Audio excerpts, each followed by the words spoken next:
tinggal menetap minimal 1 tahun atau tinggal kurang dari 1 tahun, namun ada berniat atau berencana menetap selama minimal 1 tahun di daerah tersebut. Konsep penduduk ini mengacu pada Undang-Undang Nomor 23 Tahun 2006 dan Undang-Undang Nomor 24 Tahun 2013, serta Rekomendasi Perserikatan Bangsa-Bangsa. Dengan konsep penduduk berdasar tempat tinggal akan menghasilkan data yang lebih akurat sehingga memudahkan pemerintah dalam mengambil kebijakan dan melaksanakan program pembangunan. Misalnya, untuk membangun fasilitas MCK, sekolah, fasilitas kesehatan, dan lain-lain. Tentu harus berdasarkan data siapa yang benar-benar tinggal di wilayah tersebut, bukan berdasarkan catatan administrasi kependudukan saja. Ini Kania, lahir di kota Yogyakarta, tetapi telah menetap di kota Makassar selama 1 tahun. Maka Kania adalah penduduk kota Makassar. Ini Wida, KTP Karanganyar, tetapi telah menetap 7 bulan di kota Bandung dan berencana menetap untuk beberapa tahun ke depan. Maka, Wida adalah penduduk kota Bandung. Jadi, penduduk di suatu daerah, mulai dari provinsi, kabupaten, kecamatan, hingga RT atau dusun dan sejenisnya adalah setiap orang yang telah menetap di daerah tersebut minimal 1 tahun atau kurang dari 1 tahun namun berencana untuk menetap lebih dari 1 tahun. Satu lagi yang perlu dicatat, asisten rumah tangga, sanak famili yang menetap, dan bayi yang baru lahir juga dicatat sebagai penduduk di keluarga tersebut ya. Itulah konsep penduduk. Konsep ini berguna untuk menentukan siapa sajakah yang termasuk dan yang tidak termasuk sebagai penduduk di suatu daerah dalam sensus penduduk 2020. Lalu, bagaimanakah gambaran pelaksanaan sensus penduduk 2020? Sebagai gambaran, kegiatan lapangan sensus penduduk 2020 dimulai dengan koordinasi petugas sensus dengan ketua atau pengurus RT atau dusun dan yang Nah, kita sudah mengetahui apa itu penduduk dan gambaran pelaksanaan sensus penduduk 2020. Di video berikutnya, kita akan mengupas tata cara pelaksanaan lapangan sensus penduduk 2020 yang terdiri dari pemeriksaan daftar penduduk dan verifikasi lapangan. Selamat mengikuti ya!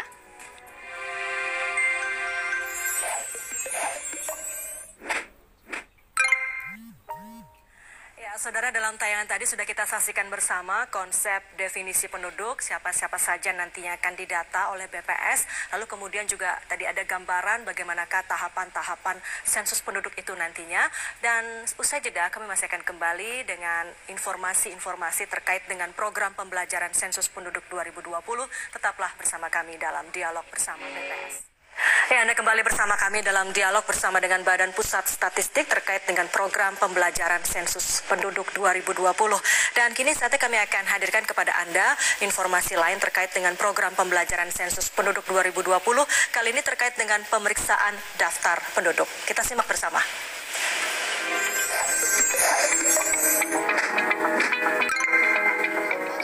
Penduduk 2020 dimulai dari pemeriksaan dokumen daftar penduduk SP 2020 DP oleh petugas sensus bersama ketua atau pengurus RT atau dusun dan yang sejenis atau disebut dengan SLS. Kegiatan ini di bawah pengawasan koordinator sensus kecamatan atau disebut dengan KOSEKA. Selain menggunakan atribut lengkap, ketika turun ke lapangan, petugas sensus juga harus mengenakan pakaian berlengan panjang, menggunakan face shield, masker kain, dan membawa hand sanitizer, serta memperhatikan protokol kesehatan. Dokumen yang diperlukan pada tahapan ini adalah SP 2020 DP dan peta wilayah. Pastikan juga membawa alat tulis yang diperlukan di lapangan. Untuk memulai tahapan pemeriksaan DP, hubungi ketua atau pengurus RT atau dusun dan sejenisnya. Sepakati waktu dan mekanisme pemeriksaan DP. Apakah akan bertatap muka secara langsung atau melalui media telekomunikasi yang memungkinkan.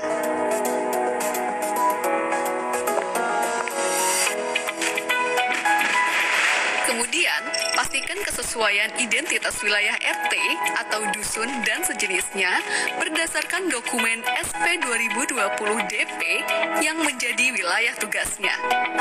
Apabila terdapat perubahan, baik itu pemekaran ataupun penggabungan SLS, laporkan ke Koordinator Sensus Kecamatan atau KOSEKA untuk ditindaklanjuti kemudian. Sebelum memulai pemeriksaan, baca dan pahami petunjuk pengisian pada halaman kedua DP.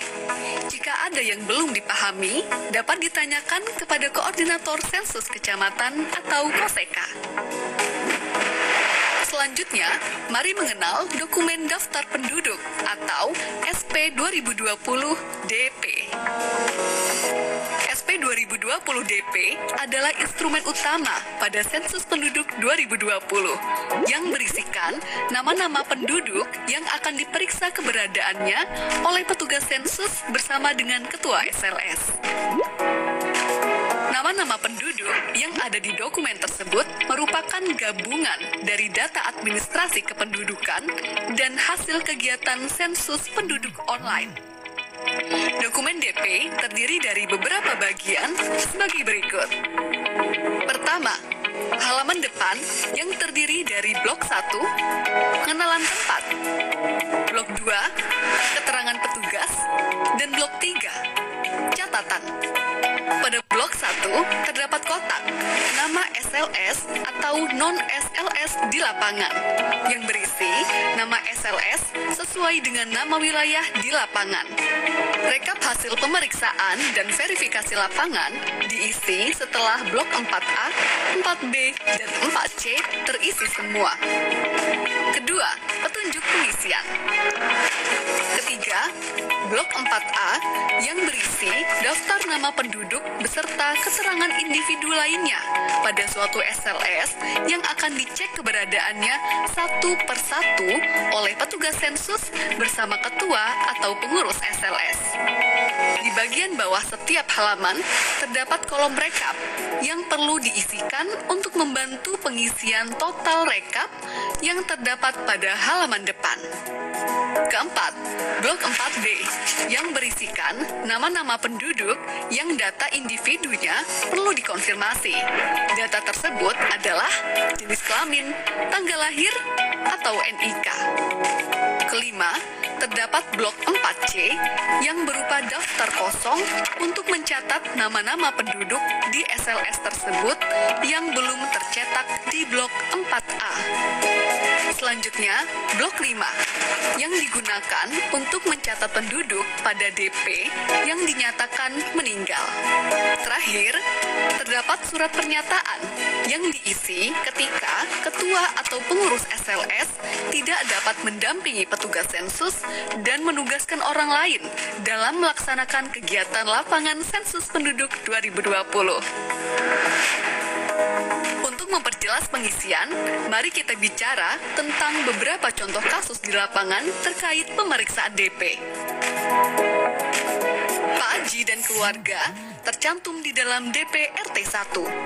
Pada saat pemeriksaan DP, Ketua RT 1 mengkonfirmasi bahwa benar Pak Haji dan keluarga tinggal di RT 1 dan tercatat tinggal di alamat yang sama pada KTP atau KK mereka.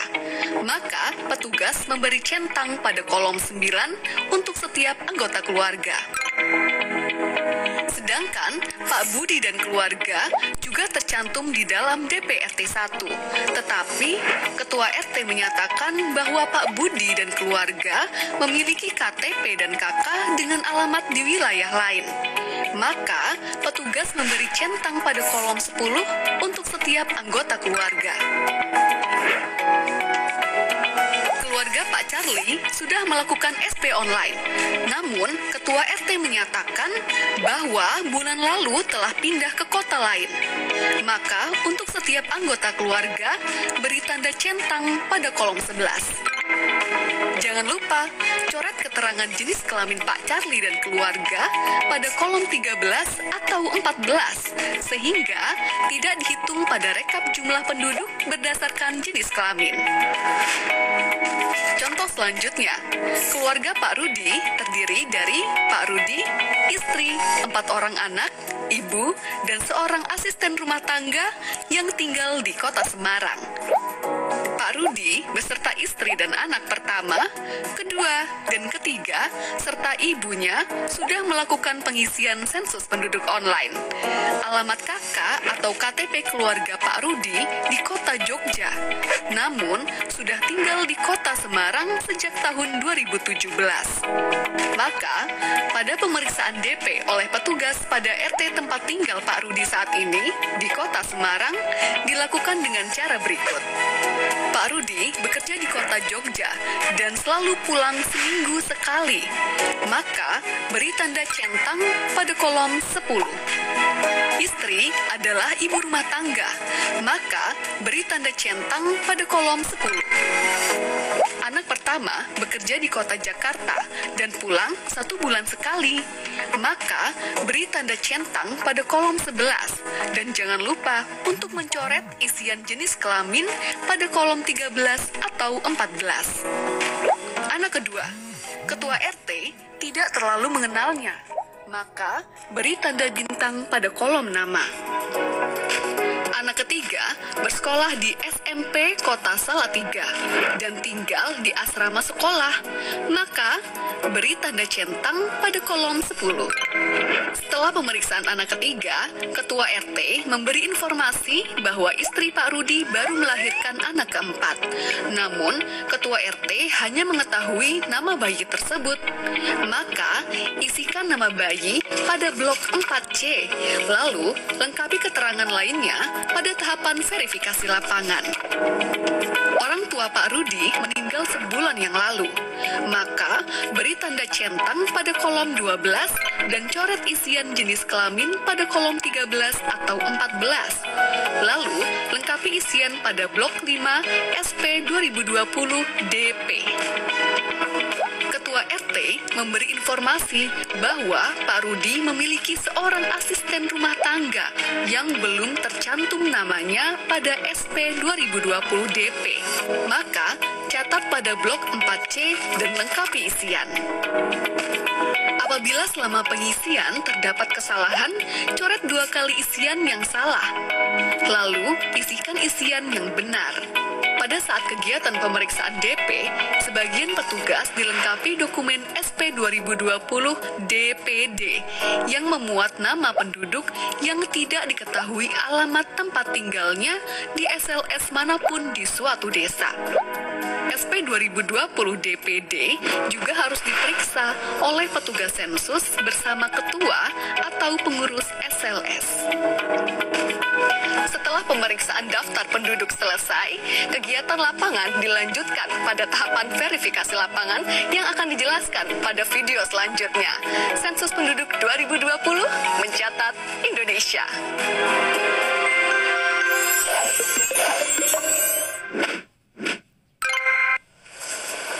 Ya, saudara, demikian tadi kita saksikan penjelasan mengenai pemeriksaan daftar penduduk yang dijelaskan secara detail sekali tadi, termasuk diantaranya misalnya dokumen-dokumen apa saja dan lembaran apa saja yang nantinya harus diisi pada saat sensus penduduk atau pendataan penduduk.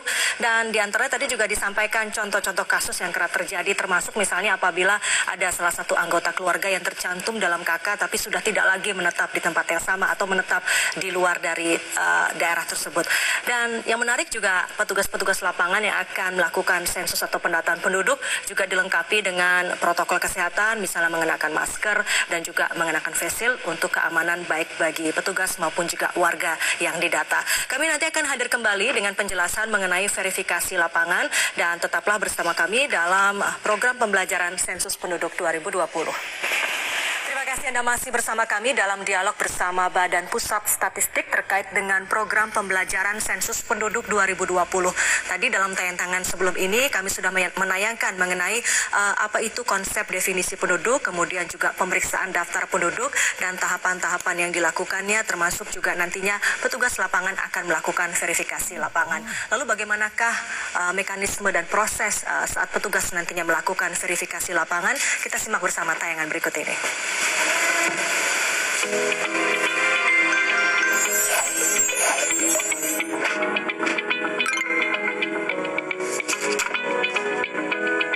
Setelah melakukan pemeriksaan daftar penduduk atau dokumen DP bersama ketua atau pengurus SLS, tahapan sensus penduduk 2020 selanjutnya adalah pelaksanaan verifikasi lapangan. Apa yang dilakukan petugas sensus pada saat verifikasi lapangan? Pada tahapan ini, petugas sensus mengelilingi SLS dengan didampingi oleh ketua atau pengurus SLS untuk memastikan keberadaan seluruh penduduk yang tercatat di dalam daftar penduduk atau DP. Dalam tahapan verifikasi lapangan, petugas sensus membawa dokumen dan alat tulis sebagaimana pada saat pemeriksaan daftar penduduk. Dokumen tersebut meliputi: pertama, dokumen daftar penduduk atau SP 2020 DP dan daftar penduduk desa atau SP 2020 DPD yang sudah diperiksa.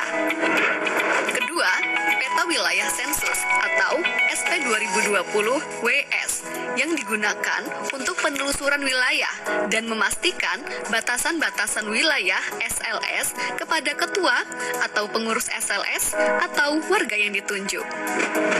Selama di lapangan, petugas dan ketua atau pengurus SLS wajib mematuhi protokol kesehatan pencegahan penyebaran COVID-19, mengenakan masker, selalu memastikan kebersihan tangan, dan menjaga jarak minimal dengan responden. Apa saja yang harus dilakukan oleh petugas pada saat verifikasi lapangan? Pertama, mengenali dan menentukan batas-batas wilayah SLS bersama ketua atau pengurus SLS. Kedua, menentukan bangunan pertama yang akan dikunjungi untuk diverifikasi keberadaan penduduknya. Dianjurkan dimulai dari posisi barat daya pada peta. Ketiga, berikan tanda titik atau noktah sesuai posisi rumah tersebut pada peta SP 2020 WS dan sertakan nomor urut di samping noktah tersebut. Keempat, lakukan identifikasi seluruh nama penduduk yang tinggal di rumah tersebut dan sesuaikan dengan nama yang tercantum pada daftar penduduk atau DP. Lalu, salin nomor urut yang terdapat pada peta ke kolom nomor bangunan pada DP. Lakukan prosedur tersebut untuk setiap rumah dan bangunan yang ada penduduknya. Pastikan tidak ada yang terlewat ya. Apabila ditemukan penduduk yang belum tercantum namanya pada daftar penduduk atau DP, tambahkan dan lengkapi keterangan penduduk tersebut pada DP Blok 4C. Pastikan seluruh kolom terisi. Untuk penduduk yang berstatus sudah sensus penduduk online, tetapi perlu konfirmasi, petugas sensus perlu menanyakan informasinya kepada ketua atau pengurus SLS dan menuliskannya di blok 4B. Lengkapi isian rekapitulasi jumlah penduduk pada setiap halaman DP di blok 4A dan 4C. Secara garis besar, kegiatan yang dilaksanakan oleh petugas sensus pada tahapan verifikasi lapangan yaitu: 1. Penelusuran wilayah SLS. 2. Melakukan identifikasi setiap bangunan yang dihuni penduduk dan melaksanakan verifikasi penduduk yang tinggal di dalamnya. 3. Mencatatkan nama dan informasi penduduk yang ditemukan di wilayah SLS namun belum tercantum di DP. 4. Melaksanakan rekapitulasi jumlah penduduk hasil verifikasi lapangan. Sekian video pembelajaran sensus penduduk 2020. Karena cinta butuh pembuktian dan berpartisipasi dalam sensus penduduk 2020 merupakan salah satu bukti cinta kita pada Ibu Pertiwi. Selamat menjalankan tugas wahai abdi bangsa. Sensus penduduk 2020 mencatat Indonesia.